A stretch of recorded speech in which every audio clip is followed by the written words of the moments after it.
Welcome to the Blast Zone, the podcast where we dig up the bombs that shook Hollywood and try to find out why they went up in flames. This week, and God looked upon his works and said, "Holy shit, is that John Goodman? How'd they get him to be in this?" This is Evan Almighty.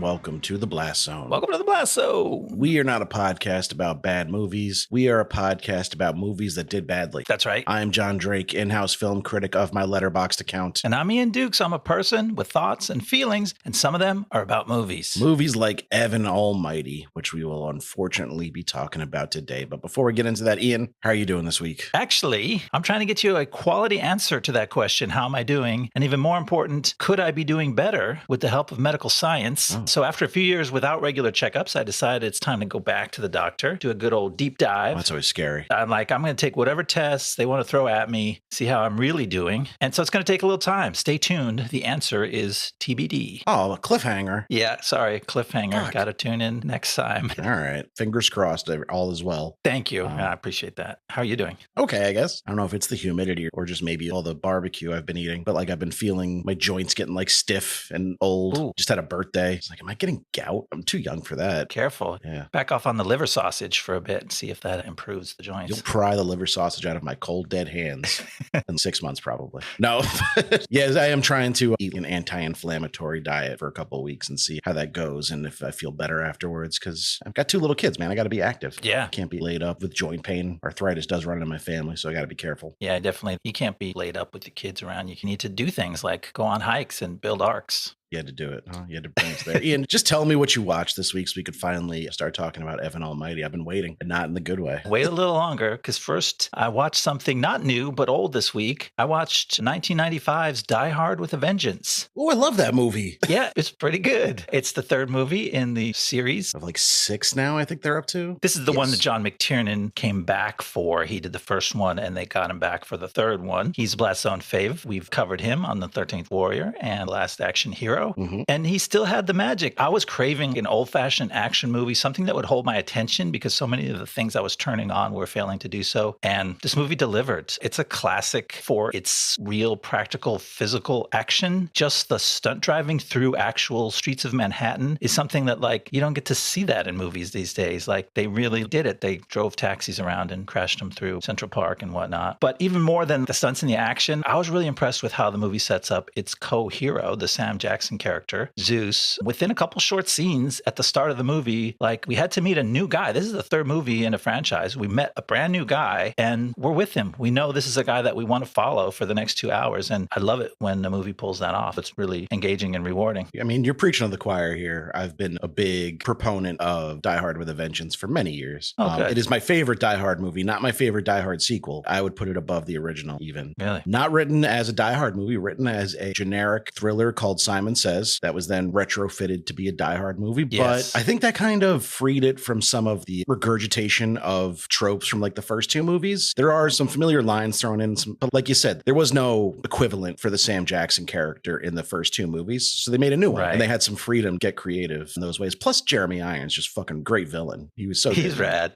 Loved him. I loved his weird little Eastern European mercenary gang. The giant blonde guy who looks like Vigo the Carpathian. It's full of good stuff. Some of that is very 90s signature stuff. Oh yeah. But it's classic for a reason. And like you said, that script is really good. It's a much more full-blown, fully baked heist story with tons of twists than you would expect if someone just wrote a sequel. And that was written by Jonathan Hensley, who we know here in the Blast Zone. Oh, shit. 2-time veteran. He was executive producer of Gone in 60 Seconds, and he was writer and director. Writer-director of The Punisher. The Punisher, yeah. Still our most popular episode, I believe. Oh, cool. I didn't even realize that. This might be Hensley's best movie. I don't think those other ones, he got back to this level. No, you don't think the Punisher was. I don't even remember if we liked it. I don't think we did, though. I think we didn't outright hate it, but we hated some things about it, and we enjoyed a few things, as I recall. I just love how they made the Punisher like so mustache twirly, playing long cons, being a sneaky little guy. Yeah, that's not the Punisher, but whatever. Yeah, Jonathan Hensley had no idea he wrote that. That's rad. Yeah, it's neat. Good dude. I hope, but I have nothing quite so nostalgic and exciting to talk about. I'm just talking about the hot topic of the moment, the review bombed show of our current culture war, The Acolyte, the new Star Wars show. Oh, I'm very interested to hear because I didn't follow the discourse. So let me get the pure story from you. I think the discourse is just on par with all the stupid discourse we see these days. Like, where's the white guy representation in the show? Because there's a lady. Aliens can't have different colored skin than me. That makes me uncomfortable. Right. So I'm going to give this show a 0 before it's even released because, like, you can dislike the show on its own merits. I don't think it's perfect by any means, but a lot of the criticism I'm hearing does not seem to be in good faith. Okay. And I will say it is not Andor. It's not quite on that level, but no Star Wars thing has been on that level in a very long time. But it is better than like Obi-Wan, Mandalorian season 2. I forgot the Book of Boba Fett even existed. So it's far better than that. It's a change of pace. It's almost like a mystery set in the Star Wars universe, which I think is a cool idea. And yeah, that sounds fun. So far, I'd say it's executing it pretty well. The cast is good. The acting's good. I haven't noticed any like super janky effects like I was noticing with some of the other Star Wars shows that were live action. Probably because they've started to slow down the production, not release so many so fast, so they have time to really like work on them and fine tune them. And it does make a difference. The production design is very good. It reminds me of the Jedi Outcast, which was like my favorite video game, and that was one of the Dark Forces sequels back in the day. The whole tone and look of it reminds me of that, which I think is a really cool part of the Star Wars lore to pull from, even though that stuff's not technically canon anymore. Like all the locations and stuff like that they used are still, you feel free to take them and run with it. So I would say it's a bit more of a serious show than some of the other more kid-friendly ones we've gotten from Lucasfilm lately. So if you're looking for a bit more of a grown-up Star Wars story like Andor, but not as good, then I'd say check it out. I'm gonna stick with it. Cool. I had no idea whether it was for grown-ups, for kids, animated, live action. Like I literally have dodged the whole topic, but now I'm interested to check it out. It is live action and so far seems for grown-ups. We'll see if that changes. Like Obi-Wan kind of started off for grown-ups and then switched at some point. Man, what a waste. What a waste of Ewan McGregor's precious time. That's true. Like Steve Carell's time was wasted this week making a movie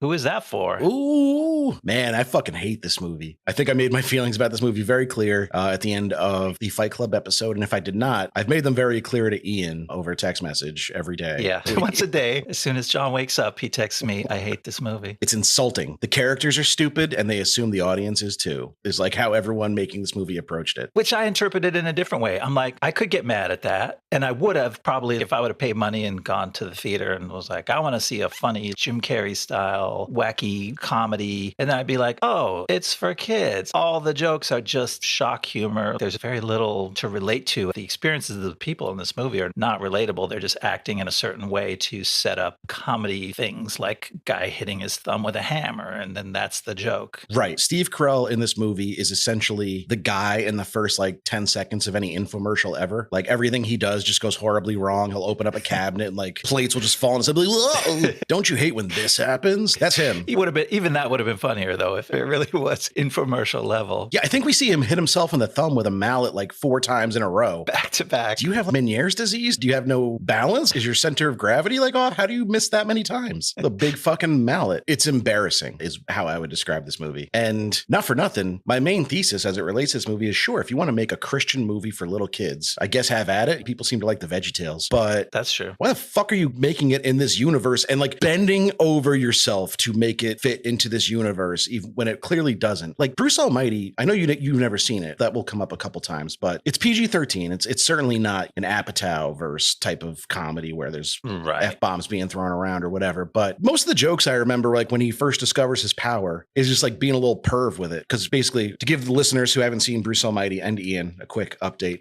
Jim Carrey complains to God too loudly, so God makes him God for a while. Okay. To be like, it's not so easy. But he spends the first like 20 minutes making his girlfriend's boobs bigger or like making a gust of wind blow somebody's skirt up. Yeah. And what made you see that and be like, this is for kids? Like kids would love, because kids that would be young enough to enjoy Evan Almighty have no business ever having seen that movie. Right. It doesn't make sense. It's more like the director going, yes, I had a big success. Now I can finally take this in the direction I've always wanted to go in. It's just, Christian children. But I don't know, like even if your audience is faithful Christians, are you technically technically supposed to make Bible fan fiction? Like, is this the way to approach that audience and win them over? I'm not even sure who's going to like it. A question we haven't asked ourselves on this podcast in a while, but it's a question we've asked ourselves on this podcast maybe more than any other question, which is, who is this movie for? Who asked for this? Who wanted it? I can't think of a single person that this would appeal to. Because, like I said, if you're a kid, you should have no familiarity with Bruce Almighty if you were a young enough child to enjoy this movie. If you're an adult, the marketing for this movie basically looked like Dr. Dolittle 3 without Eddie Murphy. Mm-hmm. So it's a movie for nobody. It's a movie without a country. But maybe the studio misunderstanding that says, oh, it's a movie for everybody, because the kids will like it and they don't have a memory anyway, so they don't know what they liked. It doesn't have to be attached to anything. And the parents will like it because we'll make it so charming. But they just... Oh, they forgot to do that. They forgot to make the movie good. Yeah. Most of the comedy in this movie follows the classically flawed approach of, wouldn't it be funny if a guy made faces and noises and got flustered and outrageous things happened to him? And the answer is no. If we don't care about the guy, it's not funny. And then on top of that, it took the classically flawed story approach, which is, what if we take a perfectly normal, happy guy and we afflict him with something, and his whole goal is just to get back to normal and do normal stuff, like go to his job and hike with his kids. And it's like, this character also has the weakest motivation, the weakest hero's journey you've ever had. At least with Bruce Almighty, he had a flaw at the beginning of the movie. He fucked up. He questioned God and said, I could do this better. And then he had to deal with it. And this character is just harassed by God for no particular reason we can determine. Well, I do think that they tried to present Evan as kind of a dickhead in the early stages of this movie to justify God fucking with him. Okay. But because they were trying to appeal to children, like, his edges are very soft compared to like how much you would have to make him unlikable to justify the kind of torture he goes through for most of this movie. Okay, you'll have to point that out to me when we get to the story, because I think I see what you're saying, but they were so soft they missed me too. Yeah, no, I have specific examples that I'll bring up as they come up in the notes, but really, I think I'm going to alienate a lot of people with what I'm about to say. Ooh, hot take alert. I don't think Steve Carell's that funny. Oh. And I never have. I like Steve Carell as an actor, but I like him where his character has funny traits, but he's not trying to be funny. I think The Big Short is a good example of a movie where I enjoy Steve Carell, because his character is, he's so brash and oblivious to everyone around him that it is funny, but he's not telling jokes. I think he's much better at character work than he is at like broad comedy, because I think a lot of his comedy is just like yelling nonsense. Yeah, Kelly Clarkson screamed the name of a pop singer because someone ripped the hair off your nipple. Like, it never worked for me. Even in movies where he was the star that I liked, like The 40-Year-Old Virgin, I think when his douchier characteristics shine through, the movies are always better for it. Well, I can't disagree with you. I think he's actually a good actor, and the parts that I liked of him in this movie are where he does some acting, and I'll point those out. And he's compelling. Like, when he's representing a character who's having a genuine feeling, you can get drawn into it. And when he's just yelling for no reason, which is a lot of the jokes in this movie, it's off-putting, right? Yeah, I agree. Like that Anchorman thing where he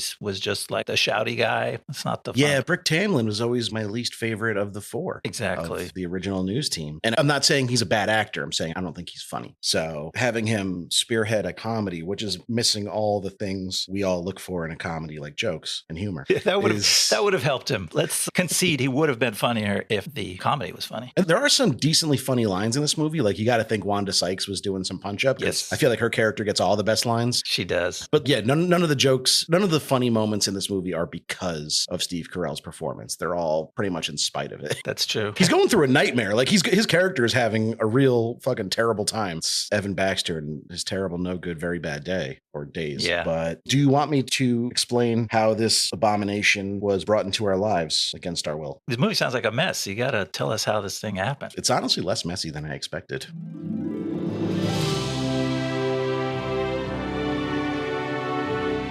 2003's Bruce Almighty showed that there was an appetite for God-based comedies.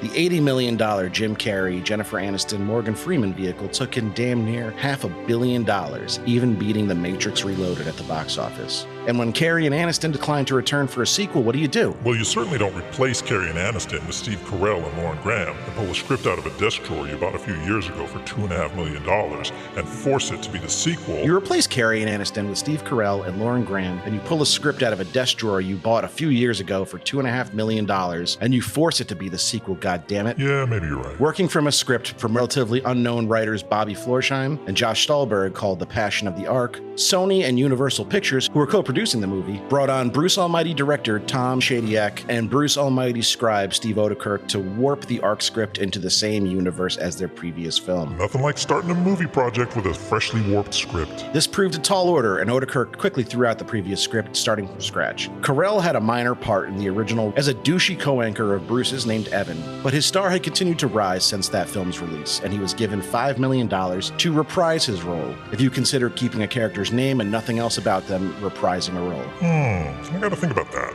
Nope. Morgan Freeman did agree to return as God, with Lauren Graham playing CARELL's wife. John Goodman was brought on to play the villain, and the main cast was set. Comedy heavy hitters like Wanda Sykes, John Michael Higgins, and Jonah Hill were cast in supporting roles to breathe some life into the surroundings, and pre-production was underway. With a whopping $140 million budget, the production team got started building an actual fucking ark. For real, they just built one. Or like half of one anyway, like James Cameron did on the Titanic. They built the half you could see. Filmed in various locations around Virginia, the shoot lasted from March to August of 2006, a much longer than normal schedule for a comedy. But that wasn't the only issue. The original $140 million was a distant memory by the time filming had wrapped, with the huge special effects budget, set construction, and animal complications causing the budget to balloon to over $175 million. Wow, talk about balloon animals. Sony had gotten cold feet by this point and handed the project over entirely to Universal Pictures. 2 effects houses were commissioned for the film, with Rhythm and Hughes focusing largely on the animal CGI, and Industrial Light and Magic focusing on the shots of the Ark storming the Capitol. In May of 2006, director Tom Shadyac had a heated blow-up with producers over what he perceived as a lack of support from the studio, saying, and I quote, "I'm only hearing about all the other summer movies and nothing about mine." It's 'cause your movie sucks, Tom. With a summer blockbuster release date of June 22nd, 2007, approaching fast, initial reviews for the film were abysmal,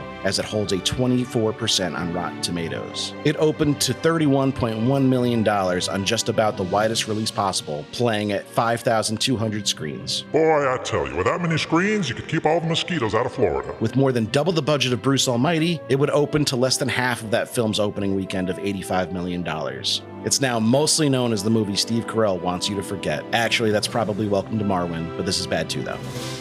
Yeah, I think we got to talk about the pair of elephants in the room, and that's the budget. That sunk this arc before it even had a chance to sail. Yes, and I decided to put on my little researcher cap. Hold on. That's a nice hat. Thanks. And what I discovered was that, so the movie that kind of cemented Steve Carell as a leading man was The 40-Year-Old Virgin, which we talked about already. That movie made $177 million at the box office, which is great for a $25 million comedy, which is what it was. Yeah. And then Knocked Up would come a year after this, and that was considered a huge cultural touch point and something that's quoted still to this day. That made $219 million. So both those movies, if they had this budget, would have flopped hard. And those are considered 2 of the most successful comedies. And I know they're both rated R, but you're working with the stars of those movies, Jonah Hill, Steve Carell. Like, these are faces people recognize from those R-rated comedies. Steve Carell wasn't Gru. What's that guy's name? Gru from Despicable Me? Oh. He wasn't Gru yet. Like, little kids didn't know him. Yeah. He was just a guy who was famous for shouting real loud when his nipples got waxed. That's right. It's like we were starting to say, the studio should have known what ballpark they were playing in, right? Those were the competition. That was the definition of successful comedies, were those 2 movies, and they succeeded, making less money than this movie did. Or how much, what did Evan take in the end? Do we have that number? Like 174. Okay. About $1 million less than the actual budget, which means it lost close to $100 million. It might have lost $100 million. The funny thing is, though, with this budget, Bruce Almighty might have lost like a little bit of money. You're dealing with unheard of numbers at this point. It was the most expensive comedy of all time until Men in Black 3, which was another bomb and another real pile of dog shit movie. Stop making $200 million comedies, I guess is the moral of the story. Like, and like you go, okay, Knocked Up, 40-Year-Old Virgin, they don't have the same demands. We're making a premise that obviously needs some special effects, but you're like, okay, they made 2 Men in Blacks. They obviously had sci-fi premises that needed effects to carry off, and you can succeed. It's only when you go over the top and lose your moorings that you crash and burn like this. I think it's just a huge miscalculation, too, to make this a PG, family-friendly, $200 million comedy. Because now, if you want little kids to go see it, they got to talk their parents into it. Right. You're not getting like the teenagers who get out of school and want to go to the movies. They'll go see Men in Black. They'll go see Men in Black 2. They're not seeing Evan Almighty. They don't give a shit about this. Like, they made a movie for nobody, and it bit them in the ass. Oh, man. But they're going to heaven. This is Tom Shadyac's ticket to the pearly gates. He's going to tell St. Peter, I made Evan Almighty. He's like, come on in, dude. You're good. What What if St. Peter's like, oh, we fucking hate that movie up here. Are you kidding? Like, you set us back decades with that shit. When that came out, we held a screening. We were all excited and we all just left with our heads hung low. Sorry, bud, you're gonna getting kicked downstairs. I don't hope Tom Shadyac goes to hell for making this movie. That's gracious of you. That might be a bit harsh. Eternal suffering. I've already suffered enough, and I'm sure he did too. Sounded like he knew he had a sinking ship, no pun intended, on his hands based on his blow up with the producers. So many metaphors to draw on in this episode. But you know what? Even as hard as you're describing how it's not a movie that really makes sense, it's not a 4-quadrant movie, it's maybe a 0-quadrant movie, or it's like a half a quadrant. That is my theory. It's a 0-quadrant movie. But it could have been more. It's just, it's such a hard tightrope to walk. And they jettisoned the quality story in favor of the stunty, pranky style jokes and the effects. And it's fun to see the effects. A lot of wild animals flying around and arcs splashing in floods. That's mildly entertaining, but it doesn't beat story. It shows you that, like, you can look at the guidelines for good screenwriting, good storytelling, and go, that's bullshit. You can break the rules, but maybe try to just follow some of the rules. Maybe there's a reason that they seem like rules in the first place. Or at least if you're going to break the rules, like, don't do it on your $200 million pet project. No pun intended. I'm on fire. Yeah.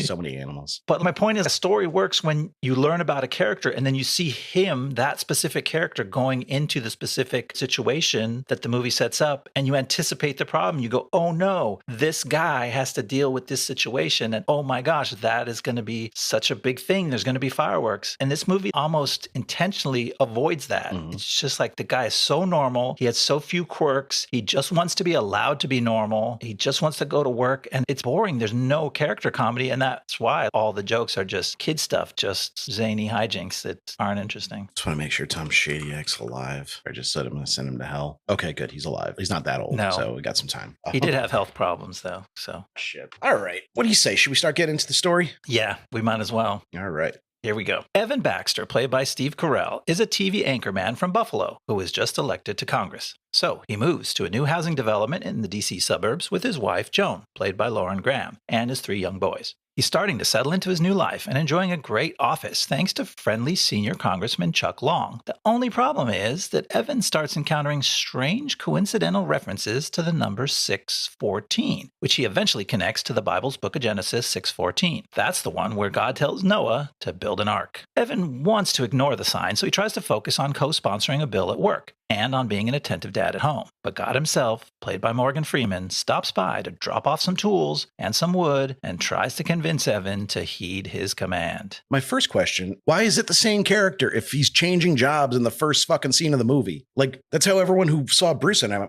he knows him. He's a newscaster. Oh, yeah. Now he's a politician all of a sudden. Why is it the same guy? Right. Why don't you just make this movie with, it just makes no sense. It kind of tips their hand that this was a separate script, like you said in your monologue, and they just shoehorned it into the Bruce and Evan universe. Just imagine turning on the news and they're like, oh, Barbara Walters will no longer be the host because she's going to the House of Representatives. Yeah. What a weird fucking turn of events. Or if, like, Die Hard 2 was about John McClane is a school teacher who has to deal with a strange situation when an alien shows up in his 2nd grade class. You just did something different. It's not a sequel. Something's happened here. There's some shenanigans at work, and I could see them. So let me expand upon what I said earlier, because I think most of the evidence of Evan's douchiness is in this first section. So okay. Off the top of my head, I took a couple notes. I did not write down all the ways in which I found him annoying. Okay. He got a Hummer, especially back in the late aughts, was like the signature vehicle of douchebags. The vehicle Hummer, you mean? Yeah. So it's a Christian movie, Ian. That's true. The other interpretation is not plausible. But he's an absentee father to some extent. He never has time for the kids because he's always working. Kind of, yeah. He doesn't care about the rainforests. When he walks downstairs and the guy's like, you got to help me pick out these cabinets. This one's from Brazil. So if you don't care about the rainforest, like, you just can't beat the quality. And he's, oh yeah, fuck the rainforest. Let's go with that one. So they're showing like he doesn't care about the planet because he's driving the Hummer and he's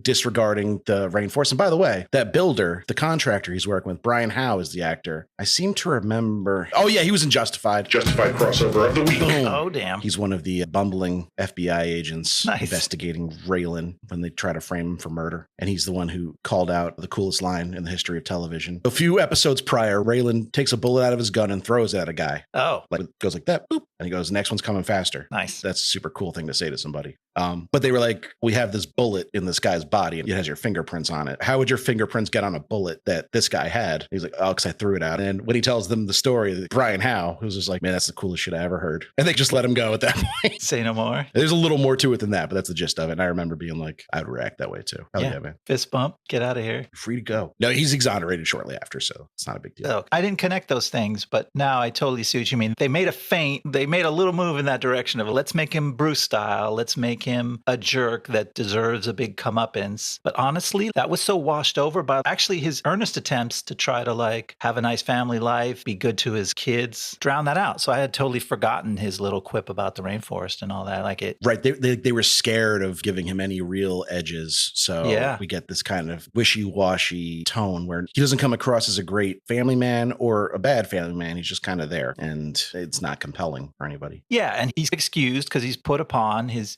given this big, super important project his first day at work. And that screws up his plans to hike with the boys. Yeah. What the fuck is he supposed to do? He doesn't know anything about politics. He's a fucking journalist. Yeah. So he's got to read thousands of pages of this bill. And like, okay, I get it. It's your first day at work. Like maybe Joan, his faithful wife, would understand and help explain to the kids, actually, this is a big thing going on in Dad's life right now. Let's do the hike when he's got a little bit of bandwidth. And then after that, everything else he does is excused by God because he's trying to just do normal stuff. And God's the one that pressures him into every other weird thing that alienates him. God doesn't pressure him into anything. God forces him. God in this movie is a real piece of shit. Don't you dare cut out in this movie to try to make me sound anti-God. Can't be anti-something you don't believe in. But Evan has no free will in this movie. Nothing he does is his choice. And if he just tries to not choose anything, he's like actively humiliated for not doing exactly what God wants and exactly the way he wants. Like he can't just build the ark. He's got to wear some stupid ass robes the whole time doing it, or he'll be stripped nude in front of like his neighbors and family. Yeah. Those aren't hijinks. That's harassment and torture. No, God is a dick. And you said it to me in talking about this. They're trying to do the God of the Old Testament. Obviously, that's where the Noah's Ark story comes from. And God was into that shit. He was constantly fucking with people. He's like, sacrifice your son, go hang out in the belly of a whale for a while. Like, let me torture this guy Job. He was into fucking with people. So they kind of went down that road, but then like they soft pedal everything else in this movie. It's sweet as sugar Morgan Freeman the whole time, smiling and actually telling him, no, I'm not a vengeful God. I am the sweetest new age guy at the same time who's just trying to help your family love each other. And so they water that down and it just ends up being part of the motivations problems with the movie. Another character you can't understand why he's acting that way, except to just make things wackier. He was whimsical and playful in Bruce Almighty, but I feel like the stakes were lower. And also we got way more set up with the Bruce character to understand why it's okay for these things to be happening. I see.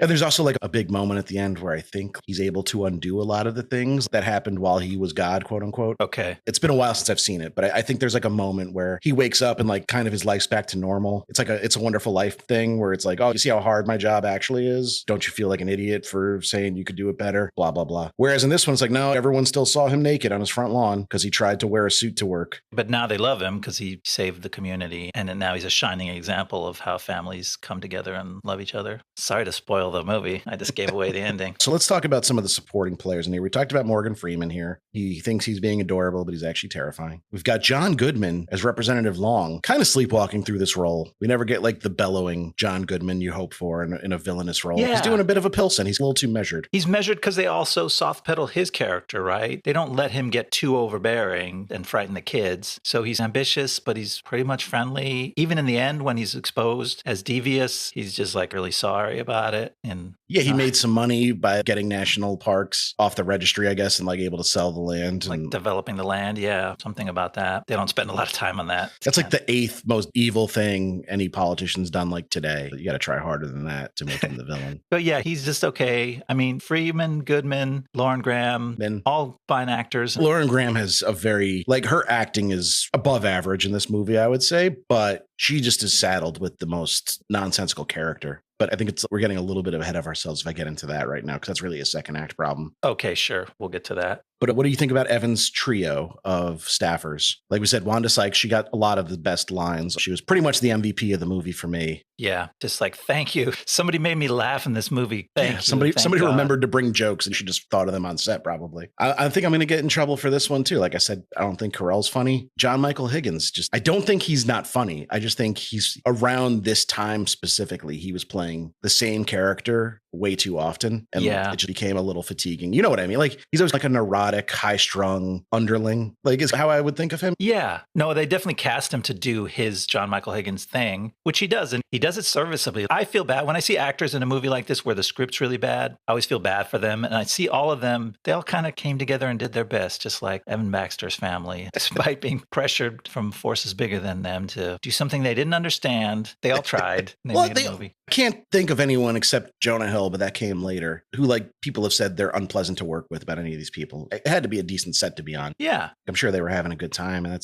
you're hanging out with your friends at work. You're not in the coal mines. Nice. But and like you said, Jonah Hill's the third member and the smallest role. Yeah. It seems like they overspent on this too. Like they didn't need to hire 3 names for these roles where everyone just couldn't get that much. That could have been one role. I don't think Jonah Hill was a name. Okay. Yeah, so Superbad wasn't out yet. Okay. Knocked Up was, though. He had a pretty big part in Knocked Up. But yeah, see, like Accepted, which is a movie I used to love. I'm sure it does not hold up at all. He had a very decent-sized part in that, but it wasn't a big movie. He wasn't drawing big money, but he's also, like you said, he's underutilized. Sure. He gets almost no jokes, but his character just loves Evan. Like, he's a big fan of his boss. Yeah. And that's kind of where his character begins and ends. Almost nothing there to work with, sadly. You wrote it in the notes. It's a nothing role. They could have probably cast me, like anybody in that role, and they would have done just as well. Say these 7 words and go pick up your paycheck. Maybe they were like, oh, he'll think of some stuff to improvise. And he read the script, he's like, I'm not putting my energy into thinking of jokes for this movie. I mean, maybe they did, but I'm sure if he improvised anything, it needed to be cut out to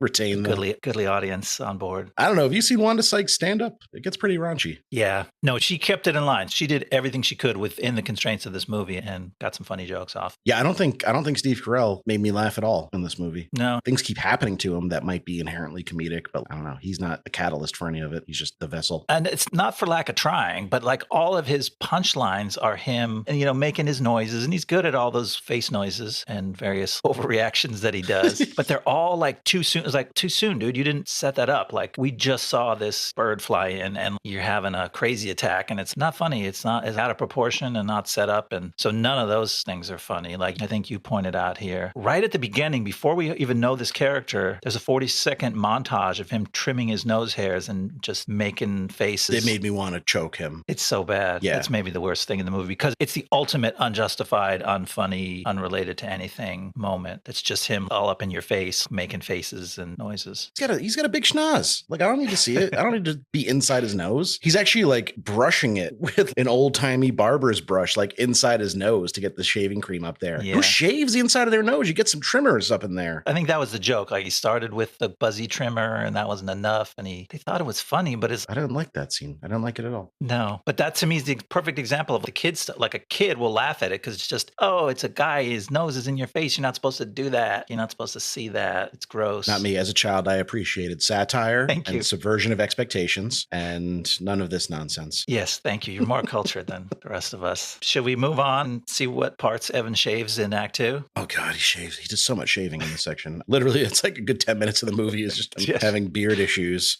But yeah, let's do it. Evan doubles down on ignoring God and focusing instead on work and family. But things get stranger as pairs of animals start flocking to him at work. They ruin his meetings and send him fleeing back home where God once again lectures him. The next morning, Evan's hair and beard begin growing out and can't be trimmed. His wife is disturbed by his strange behavior, but Evan recruits the boys and starts building a boat on the land next door. But they struggle. After another workday foiled by animals, God sends Evan a crane contraption and the boat construction starts going more smoothly. God even gives Evan a specific date. The rain will come at midday on September 22nd. Then God makes Evan start wearing biblical robes and talking about a flood, and people think he's gone fully crazy. He's thrown out of his committee hearing and suspended from Congress. And his wife takes the kid and flees to her mother's house. But although he's all alone, Evan continues to work on the ark. Yeah, he goes all the way over from resisting to fully committed by the end of Act 2. So what do the animals actually have to do with this movie? Just a cheeky reference to Noah's Ark? Part of the show. God is putting on a show. He's humiliating Evan on purpose. He's growing out the beard and the long hair and turning it gray and making him wear robes. And animals are part of that same concept God has for this gag that he's pulling. That's like, remember the Bible? I guess that's kind of what it is. It's just like, hey guys, remember the Bible?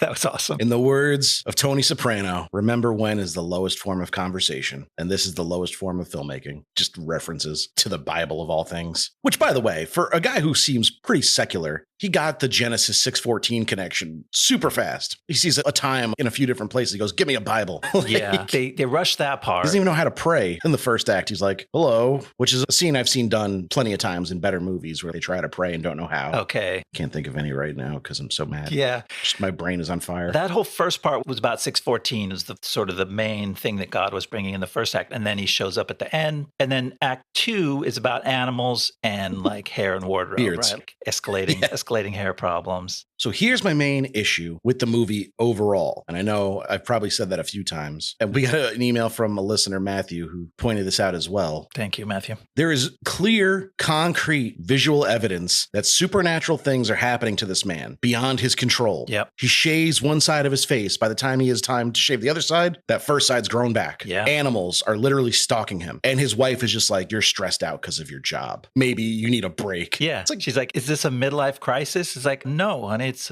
just a crisis. My beard exploding, the pair of cougars on our front lawn. You didn't think that was weird? It's part of the childlike motivation holes in this movie is like they wanted to do all this silly stuff and they wanted to do it publicly because it's too hard to do the movie where the stuff happens but no one sees but him, you know, like he's building a fucking ark. Is he really crazy? Yeah, somebody's going to notice. You have to make it visible, but you have to make everyone else act like dummies. And it breaks any connection with the real world when his wife or anybody at work doesn't see the birds flocking in through the window and landing all over him and think something freaky as fuck is going on here. They're just like, this guy likes to train birds. Like real people don't see weird things and come to these conclusions. I don't talk about this a lot because it's pretty rough. It's pretty painful for me. But there was a period of time a few years ago where I was really stressed out at my job. Like I just couldn't get my feet under me. I was missing deadlines. Yeah. And I just started wearing robes all day, every day, no matter where I went. I dressed like Jesus and I grew out my hair because I had hair then. Yeah. And just because of how stressed I was, my hair and my beard grew overnight, like just to borderline Jared Leto levels, like Father John Misty. Yeah. Father John Drizzy is what they called me. Yeah, I remember that. And it was because I was stressed at work. So I get it. I see where they're all coming from here. It's real. And you and I knew what was really going on. And thankfully, your wife was not as clueless as Lauren Graham's Joan character. And she didn't question it. Yeah, Jamie was very supportive during that time. I appreciate that. My point being, if the best way you can explain away these kind of, is it contrivances? Contrivances is to say, it's a kid's movie. But it's a sequel to not a kid's movie. Yeah. So why is it a kid's movie? Yeah, why we is already it, popped that balloon early on. Like it's but it's like keep coming back to that. Like if that's how you explain things, like, well, it's for kids, but it shouldn't be. No, it shouldn't. Yeah, and so I'll stack on top of that because I absolutely agree with that. The unjustifiable motivations, and on top of that, another poor aspect of the filmmaking is this repetitiveness where like everything that happens 2 or 3 times. Like the wife confronts him and says, hey, we got to talk. This is weird. Yes. And then 2 scenes later, the wife confronts him and says, hey, we got to talk. This is weird. He goes in to meet with Congressman Long. Something weird happens. He goes, you're weird. What's going on? He does it with birds. And then he comes back 2 scenes later and does the same bit with fish flocking around him. And it's like, we've seen everything. Everything just keeps happening and it's tedious. Not for nothing, though. There's a few montages in this section, which you have helpfully labeled musical building montage number 1 and musical building montage number 2. And then I think there's a third one later on. Later, yeah. There's no progress made in them. Not on the boat, because obviously progress being made on the boat, but like in their skills. Because in the first one, he's a bumbling idiot of a builder and he's not good at it. Yeah. And then in the second one, he gets his little crane and now all of a sudden he's good at it. It's going smoother. But that should be one montage where they gradually get better at building a boat. Why is it 2 montages? Or why is it 3 montages once you bring that later one in? There are movies, I think, that have successfully revisited a set piece and it goes differently the second time. But these ones happen really close to each other. That first one is what we referenced earlier, where like he's a klutz in that one. He doesn't know what he's doing. And like you said, he bangs his thumb with a mallet. He's a klutz to the degree that like I don't think he should have a driver's license. Just like how has this man functioned in society for this long? It's just an excuse to let Steve Carell yell and freak out. Like literally 10 different ways. It's just cutting to him. Now he's over here. Oops, he hit himself. Now he's over here. Oops, he hit himself again. Oops, he fell. Oops, he bumped into something. Oh, the dog sniffing his crotch after he fell down because he hit himself. It's really tedious. Boy, it's fucking ponderous, man.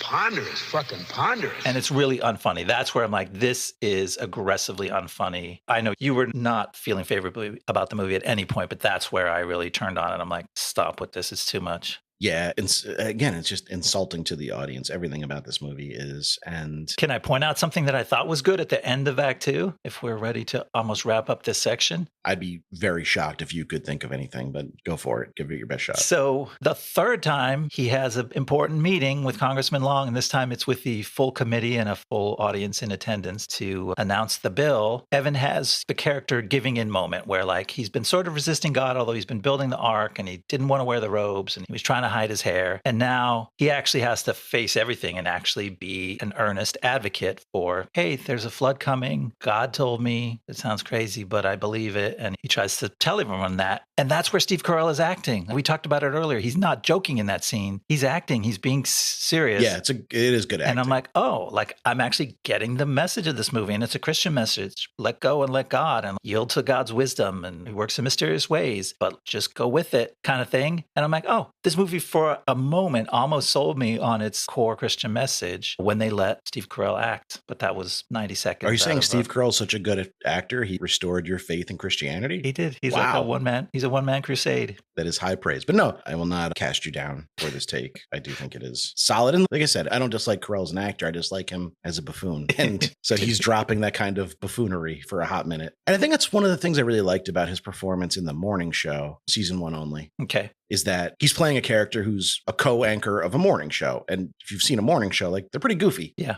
Dialed up to 11 because, they're trying to wake people up. Sure. But so he's playing that part, but then it's very clear that when you see him behind the scenes, there's a darkness there. He's basically playing Matt Lauer, and we all know how that went. There's a lot of parallels there in his character and Matt Lauer. So that way I thought was a good subversion of his kind of wacky goofball, I'm shouting real loud antics that had become really tired, especially by the time was like 2019, 2020 when the morning show came out. Like we were all pretty sick of that. But I think he knows it too. And maybe he took this movie thinking there'd be more opportunities to act like that in it, and it just wasn't in the cards. The guy's a working actor, takes the jobs he can get. He's not got paid $5 million for this. He's just trying to put food on the table, man. Just an incredibly huge amount of food. How big is his table? Such a big table, so much food. Well, does everyone sit on one side of that enormous table? Like it's the last time? Normal supper with the boys. All right. Should I try to get out of this chapter and verse and bring us home? Yeah, I can't think of anything else from section 2 we need to go over. Okay. Evan's wife, Joan, is visited by God in the form of a waiter who convinces her to return to Evan and support him. So she and the kids return home, and they all work together on completing the ark as September 22 approaches, and crowds gather to watch and mock them. They finish building just in time for that fateful day, but Congressman Long has sent the cops and a demolition crew to take it all down. Then, just as the wrecking ball approaches, the local dam bursts, sending a massive flood of water towards the gathered townspeople. They all hurry onto the ark, and they're saved. The ark is washed all the way into downtown D.C., and it comes to rest wedged into the Capitol building. The dam, turns out, was part of a development project led by Congressman Long, and now his greedy, unsafe practices are exposed to the world, preventing him from passing his bill to develop national parkland in the same unscrupulous way. Long's reputation is ruined, and Evans is restored, and Evan and his family are happy again, and it was all part of God's plan.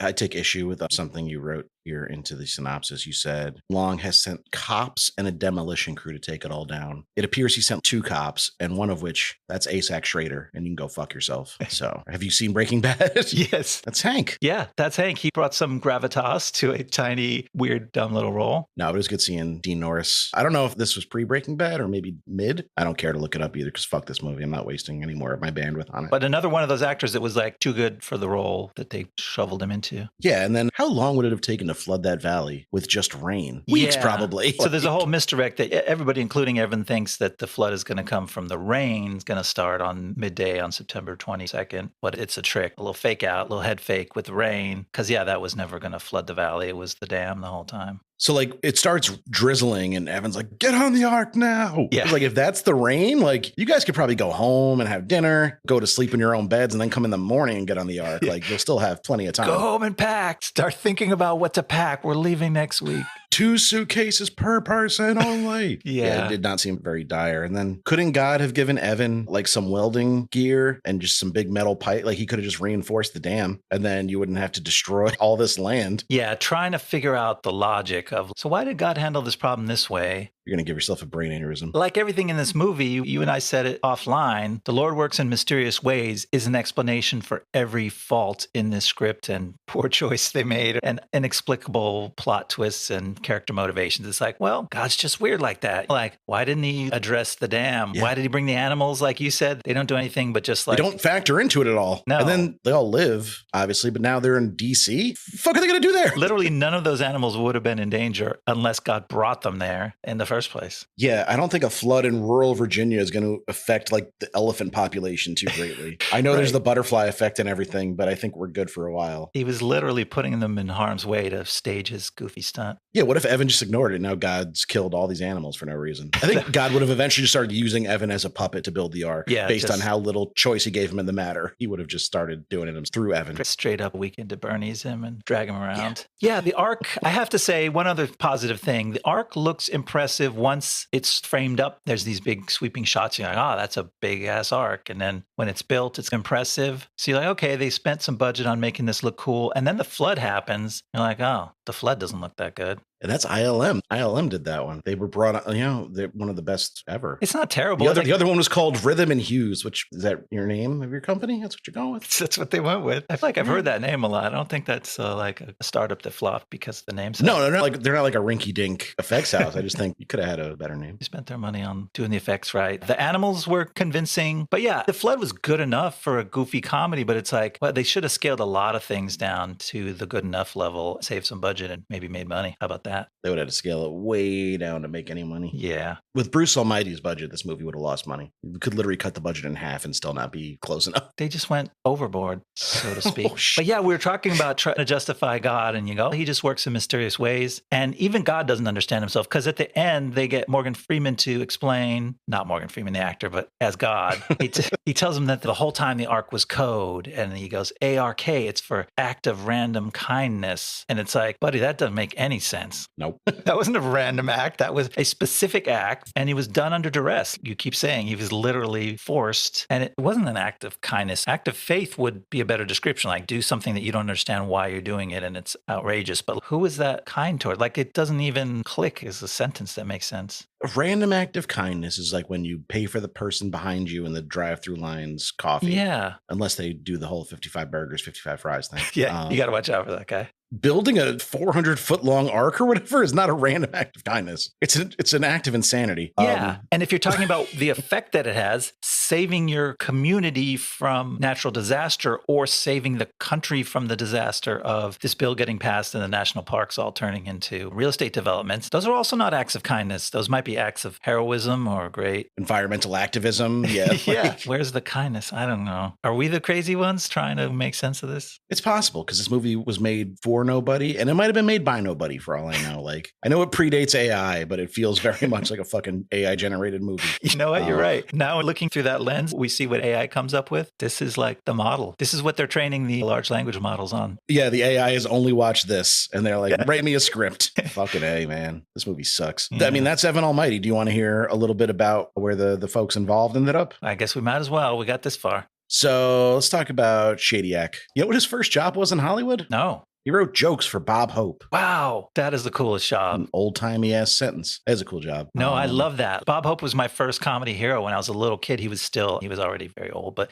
he was doing like those USO specials still on, that would show on network TV sometimes. And somehow I thought he was the funniest, coolest comedian. But Shadyac, besides writing jokes for Bob Hope, he was really in the goofy comedy business, specifically the Jim Carrey business. Yeah. He directed Ace Ventura, Pet Detective. He directed Liar Liar. And then his non-Carrey stuff was Nutty Professor, the Eddie Murphy one, which I still have very fond memories of. I don't know how well it holds up, but I thought it was a very funny movie at the time. I'm personally a fan of Ace Ventura 3, so I don't really watch the old ones. If you're not familiar with Ace Ventura 3, you can go and listen to our Popstar episode where we had Ace Ventura Jr. himself on the pod. Yes. Our buddy Josh Flitter. Also, now you can see him in Drive Away Dolls, so check that out. He's really good in it. Hey, Josh, working actor. We love the working actors here on this segment of the show. You know we do. Can't believe he was never on Justified. He was on 30 Rock. Oh, nice. I didn't even know that about him. Yeah. Patch Adams, I don't know if I mentioned that already. I don't like that movie. No, that's a clue. That's a clue to when Shadyac lets himself get sappy and it's dumb. Yeah, that's a very treacly movie. And I think you can see a lot of those characteristics bleed through into parts of Bruce Almighty and Liar Liar also. But I think he kept it in check there. Brian Banks. I've never even heard of that. He's semi-retired, but he teaches film. He started teaching film at the University of Colorado at Boulder, and I believe he's currently teaching film at the University of Memphis. Yeah, I read a little bit about Shadyac just to add to his story because it's pretty interesting. He had some kind of health scare after he had done most of his successful movies. So that gave him some time where he couldn't work. And they also had like a spiritual change of heart about Hollywood. Not unlike, I think Jim Carrey had a similar kind of thing, but Jim Carrey's star power allowed him to stay relevant. And Shadyac ended up getting on the outside of Hollywood after a certain point, and he couldn't get back in. He couldn't get hired again to direct movies because he turned into the like spiritual guy from Malibu. And not to say he hasn't found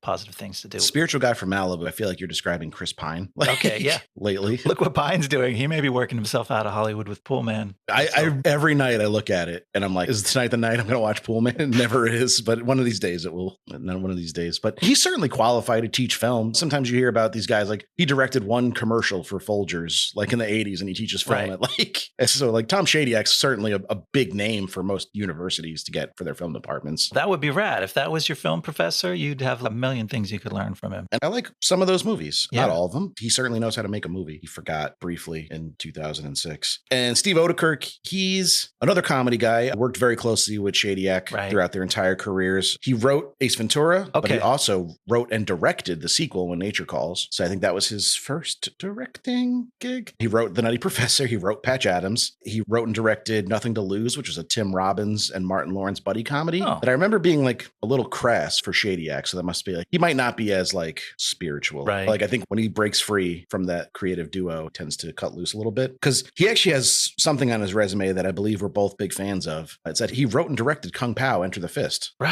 Which is a fucking classic. I love that movie. I've got to go back. I remember loving that when I discovered it for myself at whatever point. And yeah, Odekirk's got some stuff. He did Thumb Wars too, right? I believe so. I think that's him. I think that was like his little project that got him first noticed. Do you know what his final film credit is? No. He is one of the writers, one of the many writers on previous episode Cowboys and Aliens. Oh, with Favreau. God, what a weird fucking movie that was. That had issues. And he also created Planet Sheen, which was an animated series that ran from 2010 to 2013. So you mentioned before that you weren't really sure where CARELL was in his career at this point. So he was a name, but maybe not a big name. He'd done The 40-Year-Old Virgin, the first Anchorman.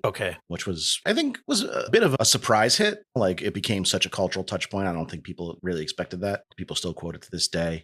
And he'd done Little Miss Sunshine. He wasn't the star of Little Miss Sunshine. He showed he had some dramatic chops. He followed this up with Dan in Real Life, which is a dramedy, I guess you would say. I only saw it once. I remember being sad more than laughing. I think that might be his sweet spot. As we go through it, you'll see the movies where he's like overtly goofy. If they didn't outright flop, then they made a little money, but critics hated them. Movies like Get Smart, which was kind of a bust. You could tell they were trying to start a new Get Smart franchise with that. And it made a little bit of money, but I don't think it was warmly received like they wanted. No, that's too bad. And he's good casting for that. I could have seen him do well. That's what I'm going to say. That was perfect casting. I was a fan of the TV show as a kid, and CARELL fits right into that slot. I watched a little bit of the TV show, like in syndication. My dad was always had it on. Date Night, the Tina Fey rom-com was another one that like made some money, but wasn't a big hit with critics and didn't make a ton of money. Despicable Me then was like a big thing for him, even though it's animated. But then he did stuff like Dinner for Schmucks with Paul Rudd and Zach Galifianakis, where it's just one of the most obnoxious movies I've ever seen. Unfortunately, we will have to talk about it someday. But then he comes back, he does Crazy Stupid Love, and all of a sudden people like him again because that's a movie where it's funny, but it's not funny because he's screaming real loud and being an idiot. He's like saying funny lines. Can you imagine? Yeah, I actually really like Crazy Stupid Love. Yeah, it's a good movie. I thought I was alone, and then I realized it's kind of a favorite, right? Yeah, no, I really like it. And then he leaned into his kind of douchebag undertones with The Way, Way Back, playing a shitty stepdad named Trent. Did you ever see The Way, Way Back? I might have seen part of it. That was with, what's his name? Our boy Sam. Yeah, Sam Rockwell. Thank you. Yeah, he's great in that movie. Overall, that's just a good movie. I like a coming of age drama. Yeah, it can be good. That's definitely, I'm trying to think, who plays his mom in that movie? Oh, Toni Collette. Okay. Toni Collette's so good. And then he couldn't help himself. He had to get goofy again. He did The Incredible Burt Wonderstone. Right after that, I don't know if you remember that one, but that was CARELL and Jim Carrey. Jim Carrey plays like a Chris Angel, bad boy magician. That's all I care to remember about that movie. That movie sucks. Okay. It was a huge bomb. He also made Seeking a Friend for the End of the World with Keira Knightley. Knightley, where Steve Carell has sex with Keira Knightley. Good for him. That's creepy though, right? Is he like 30 years older than her? Oh, okay. Bad for him. What's going on there? I don't know. Keira Knightley might be older than I think, but She's been around a while. She has. Weird though that she made a movie set in the present day. I feel like I've never seen her not wearing like a Victorian outfit. Not her strong suit. Maybe it is, but not something she's always had the opportunity to do. She also did Domino, which we'll have to talk about at some point, the Tony Scott movie. After the Way Back came Anchorman 2. Your mileage will vary on Anchorman 2. I enjoyed it at the time, but I don't go back to it often. And then he would do Foxcatcher in 2014, which feels like his big swing to get like leading man in dramas where he plays John DuPont, the crazy ass heir to the DuPont. I don't know if he was actually the heir or just like a fail son of the DuPont family, but they gave him like they gave him a ranch in Pennsylvania, I think, to just basically do whatever you want, just don't bother us. And he started a wrestling team, and they were very good because he had all the best coaches and equipment and facilities. And that was a movie I don't like. I think he's pretty bad in it. He's acting with a capital A and also a capital C-T-I-N-G.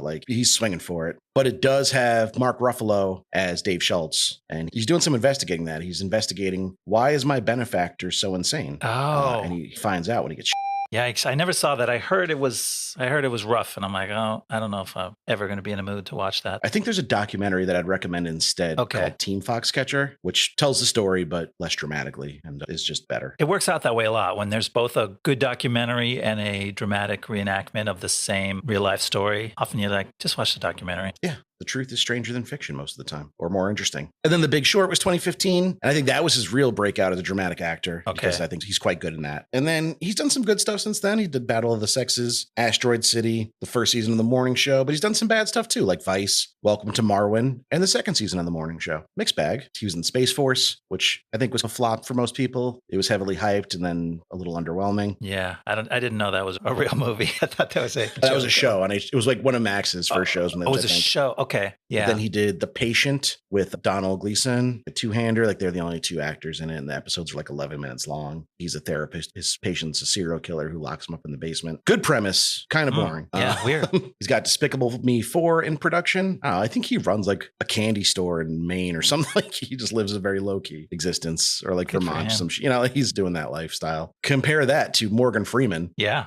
Who is like 90 years old and still just on set every day of his life. He was in 3 movies in 2023. He's got Gunner in post-production, and he's even joined the Sheridan-verse. He's playing the character Edwin Mullins in Special Ops Lioness, which stars Zoe Saldana, I think. I've heard about Special Ops Lioness, maybe from Chris Ryan. I was like, oh, do I need to watch this one? Chris Ryan is a Sheridan, not apologist, but fan, I would say. So he tends to go for those. I think Sheridan's kind of stretched himself thin. I liked a lot of his early stuff, but Tulsa King with Sylvester Stallone playing a mob boss in Oklahoma. That was a tough one to get through. Wasn't that great? Okay. Mayor of Kingstown with Jeremy Renner. Even Jeremy Renner was like, I was recuperating from almost getting murdered by my own snowplow. And they were like, you got to be on set 6 days a week. And he was like, oh, well, yeah, Sheridan pumps out shows and movies, but I think it's crazy. That's kind of where he clashed with he's a machine. I think he said he's an actor, and I said he was an actor before he started writing. He was in Sons of Anarchy. Okay, he had a decent sized role in Sons of Anarchy for the first couple seasons, but I think that's why him and Costner clashed. Was like the schedule for Yellowstone. Like Costner just didn't want to do it anymore. The rumor is that he has ghostwriters, like the same way musicians who put out so much music. You're like, how do they have time to write all this? Like they just pay somebody handsomely and then put their own name on it. So he's the Drake of Paramount Plus, or even the Dr. Dre. It was always rumored that Dr. Dre had ghost producers that would make his beats. Scott Storch confirmed it. Okay. I don't know if you remember Scott Storch. He put out like anything with a nice piano loop in the 2000s was him. I probably saw his face more in like YouTube producer videos than I actually knew what his tracks were. I think Still DRE is his most famous song, which is a Dr. Dre song that he definitely produced. I love that song. So yeah, I didn't know that was him. That's an iconic piano loop. Those like plucky keys. I don't even know what you would call them. Staccato. Yeah.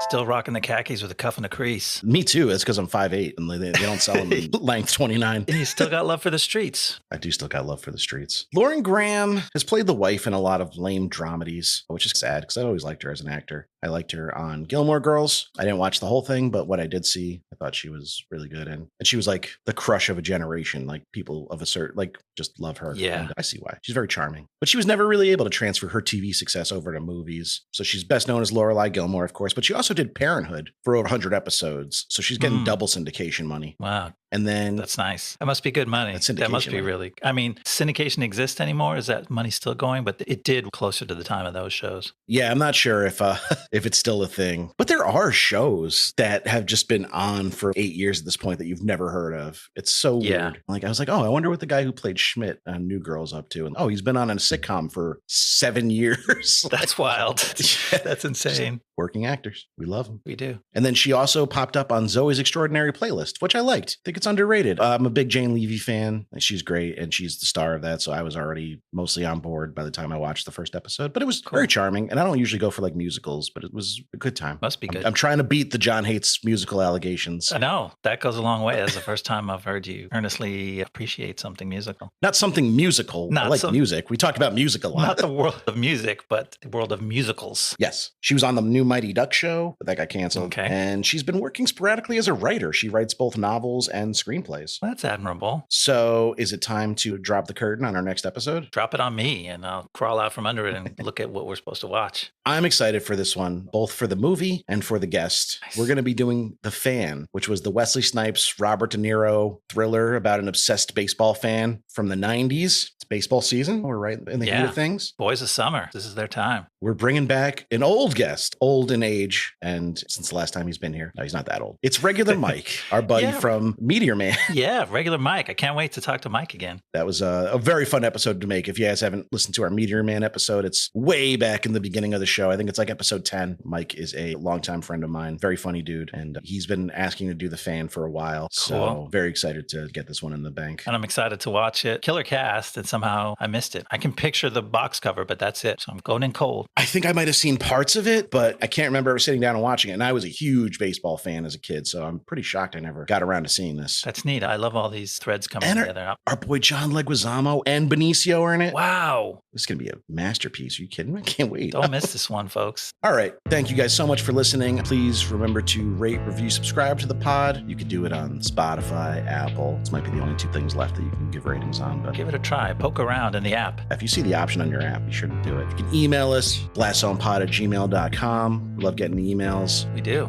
At blastzonepod on Twitter. You can like all our stuff now, and you don't have to be embarrassed about it because they got rid of public likes. No one can see what you like anymore. Nobody will know. Who was that weirdo that liked the Blast Zone stuff? Not that our tweets are embarrassing. I mean, not at all. If you like the show, Twitter account's not going to embarrass you. And that's everything. Thank you so much for listening. We'll see you next time in the Blast Zone. See you next time in the Blast Zone. The Blast Zone.